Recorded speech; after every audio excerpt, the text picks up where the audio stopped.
SIR এর পর প্রথম ভোট বিহারে চলছে 121 আসনে প্রথম পর্বের ভোট দিলেন লালু রাবড়ি তেজস্বী। তালিকায় নাম আছে এপিকো। পাটনায় বিএলও স্লিপ না দেওয়ায় ভোট দেওয়া যায়নি দাবি দুই ভোটারের। बोल रहे आप पर्ची लेके नहीं आओगे आपको वोट नहीं देने देंगे। सीरियल नंबर भी मैंने बताया। নবদ্বীপে সুকান্তর কনভয়ের পিছনে থাকা গাড়িতে হামলা, পাল্টা হামলা তৃণমূলের শ্রমিক সংগঠনের অফিসে। দুপক্ষের সংঘর্ষ, 72 ঘন্টা ডেডলাইন বিজেপি নেতার।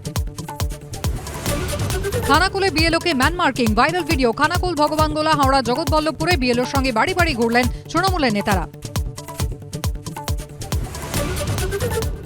দক্ষিণ আফ্রিকাকে হারিয়ে বিশ্বজয়ের পরে দিল্লিতে টিম ইন্ডিয়া। প্রধানমন্ত্রীর সঙ্গে দেখা করলেন বিশ্বজয়ী মহিলা ক্রিকেট দলের সদস্যরা। বাঙালি হিসেবে প্রথম বিশ্বকাপ জয়ে ইতিহাস তৈরি করেছেন রিচা ঘোষ, উচ্ছ্বসিত পরিবার। Fulfilling of dream, breaking of the dream, in the middle আমরা তখন বসে আছি। চলছে এসআইআর, পাল্লা দিয়ে বাড়ছে রাজনৈতিক সংঘাত। এসআইআর নিয়ে আজ হাইকোর্টে জনস্বার্থ মামলার শুনানি। ঘণ্টাখানেক সঙ্গে সমান রাত 8টা।